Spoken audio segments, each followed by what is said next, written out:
안녕하세요. 미래전략의 우석주입니다. 오늘은 2022년 10월서부터 11월에 한국 기준금리가 발표될 예정입니다. 미국의 기준금리가 0.75%포인트 상승하면서 한국의 기준금리도 급격하게 올라갈 확률이 매우 높아졌습니다. 또한 한국의 금융당국자들도 이런 부분에 대해서 언급을 하고 있는 것으로 보아서 한국도 10월과 11월에 빅스텝 또는 자이언트 스텝이 이루어질 가능성이 매우 높아졌다는 부분을 설명드리겠습니다. 2022년 미국의 기준금리는 거의 확정적이 되었습니다. 이제 한국의 금융당국만이 어떤 결정을 내릴 것인지 이런 부분만 남았다고 보시면 될 것 같습니다. 첫 번째는 미국의 페드가 2023년의 봄까지 계속적으로 금리를 인상하려고 하고 있습니다.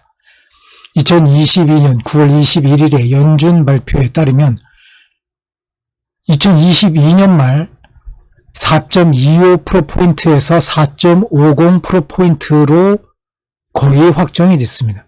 그리고 2023년 초까지 4.5%포인트에서 4.75%포인트까지 인상을 한다라는 계획을 세우는 바입니다.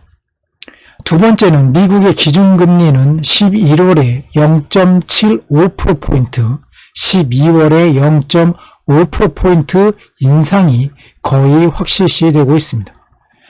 금년 두 번의 기준금리 인상 시기가 남아있어 금통위에서도 더 이상 0.25%포인트씩 두 번 인상만을 고집할 수 없을 정도로 한미의 금리 역전 현상이 심화되고 있고 한국은행 총재도 결국 미국 금리 인상에 따라 한국의 기준금리를 올릴 수밖에 없는 상황에 놓여 있다라고 언지를 하는 것으로 보여서 우리도 곧 금리 인상의 폭이 높아질 수밖에 없다라는 것.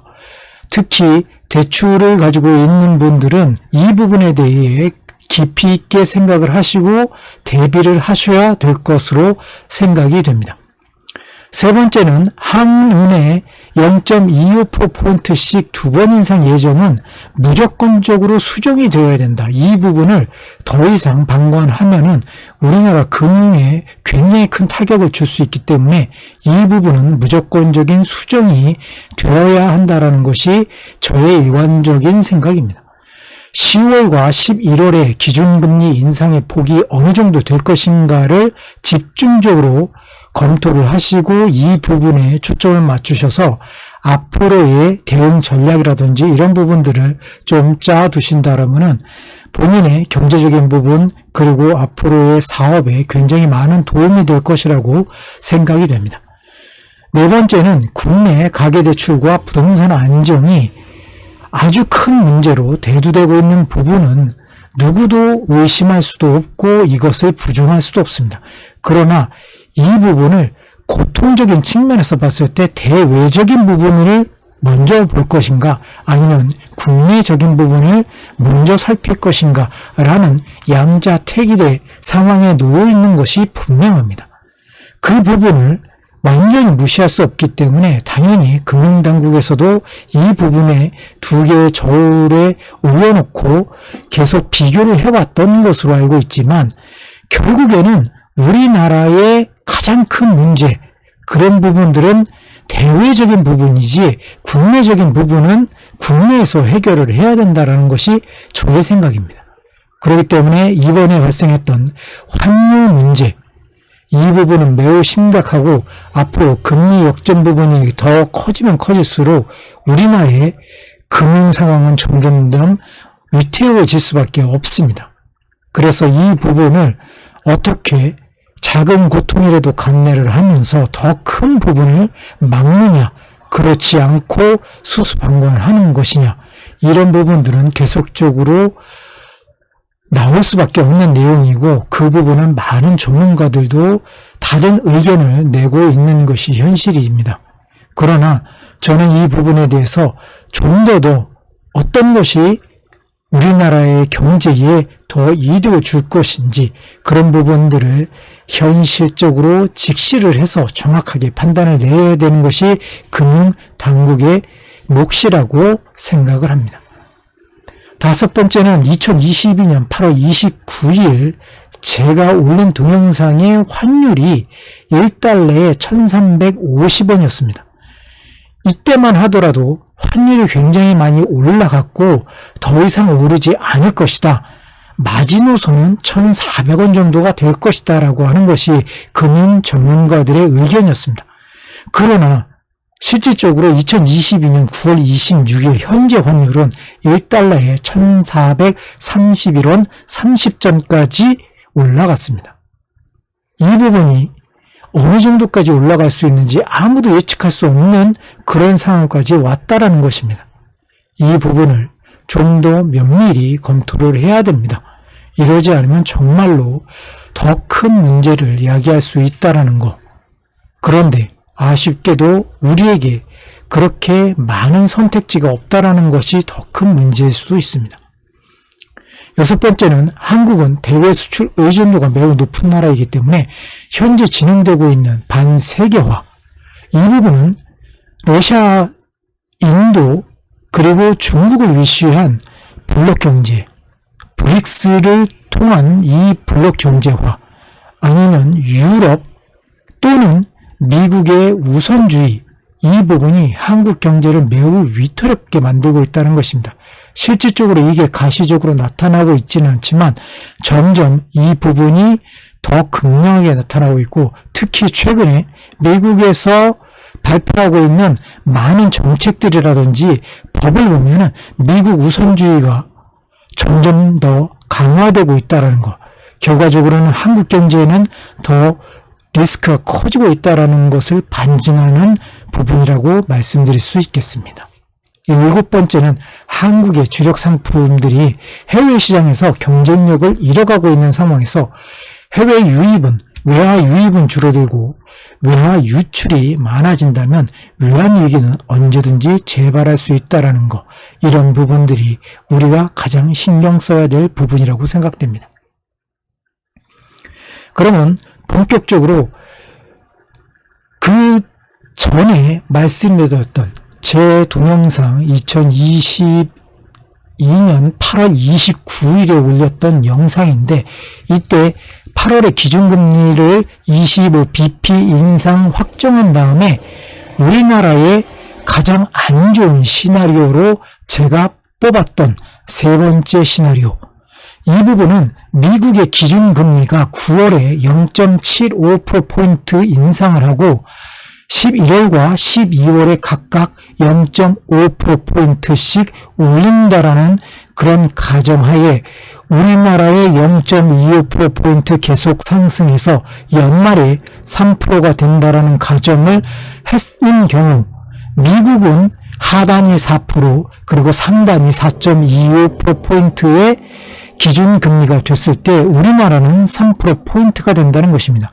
그렇게 된다면 두 나라의 금리 역전은 우리나라하고 비교했을 때 우리나라가 1%에서 1.25%나 더 적은 금리가 된다라는 부분을 말씀드리면서 이것이 한국에는 가장 안 좋은 시나리오가 될 수 있다라고 말씀을 드렸는데, 실질적으로 미국이 최근에 발표한 2022년 연말 기준으로 해서 나온 기준금리를 살펴보면 이것보다 높은 금리가 거의 확실시되고 있기 때문에 우리로서는 더 큰 리스크가 발생했다는 것입니다.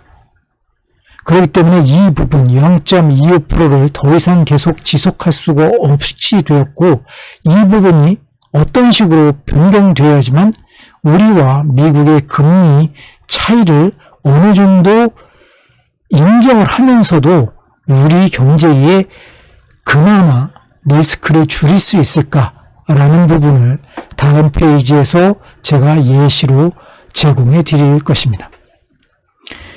이 전에 제가 말씀드렸던 이 표에서 말씀드린 것처럼 굉장히 이 부분이 우리나라에 굉장히 안 좋은 부분이고, 그러나 제가 거기에 단서를 붙인 부분에는 우리에게 매우 안 좋은 경제 상황을 만들 수 있다라고 전제를 깔았고 최악의 상황 중 하나라고까지 말씀드렸습니다. 미국 연준이 기준금리 인상의 상단을 특정하지 않았다는 것은 그 전서부터 계속적으로 미국의 연준이 말을 하고 있었고 그 부분은 이번에도 계속적으로 지켜지고 있다는 것입니다. 이 부분이 우리에게는 굉장히 안 좋은 상황으로 갈 수밖에 없다는 것입니다. 이 부분이 열린 상태로 되어 있고 인플레이션 추이를 살펴보면서 금리 인상을 결정하겠다는 내용을 반복적으로 말을 했습니다.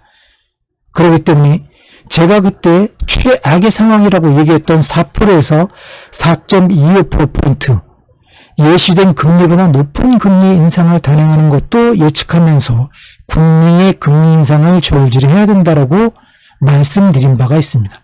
그렇기 때문에 저의 그 전 영상에 봤을 때 무조건 8월에는 0.75%포인트 못돼도 0.5%포인트 정도의 금리 인상이 있어야지만 그나마 우리나라가 미국과 금리의 어떤 부분들을 조율해 나가면서 우리가 조절할 수 있는 금리 인상 이런 범위를 정할 수 있다라는 그런 말씀을 드린 적이 있었습니다.